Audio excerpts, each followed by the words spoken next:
Kalau tujuannya disebut tanggung jawab moral, kenapa baru bertindak setelah IISG anjlok? Kenapa baru bergerak setelah dunia internasional ikut menegur? Pertanyaan ini kini bergema keras di media sosial. Banyak yang menilai aksi mundur berjamaah pejabat BEI dan OJK bukan sikap kesatria, melainkan pengakuan dosa. Bukan solusi, ini sorotan dari berbagai sudut pandang publik dan para analisa. Yang pertama, dari masyarakat dan investor. Banyak yang bilang mundur saja tidak cukup.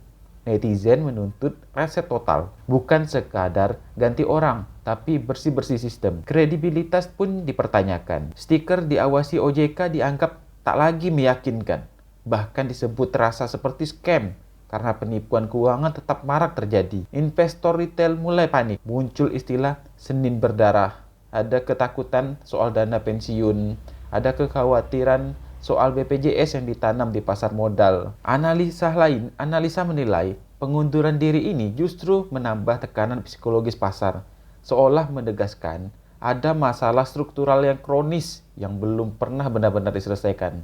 Yang kedua, dari analis dan anggota DPR, mereka menyebut ini hanya puncak gunung es.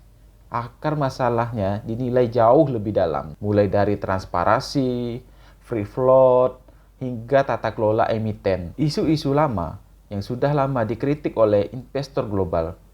Ketua Badan Anggaran DPR pun menegaskan, mundur saja tidak akan cukup.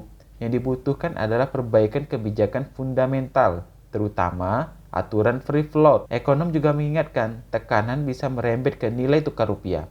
Intervensi pemerintah dinilai hanya menutup gejolak, bukan menyelesaikan masalah. Yang ketiga, muncul kecurigaan publik. Bisik-bisik soal tekanan kekuasaan mulai ramai. Ada dugaan pengunduran diri ini bukan murni soal kinerja pasar, melainkan dinamika politik di balik layar. Publik pun bertanya, apakah mereka mundur karena merasa gagal atau karena ada instruksi untuk membuka kursi bagi orang-orang baru? Sekarang, giliran kamu. Di tengah semua kritik dan keraguan ini, apa langkah yang paling penting yang harus dilakukan pemimpin baru? 1.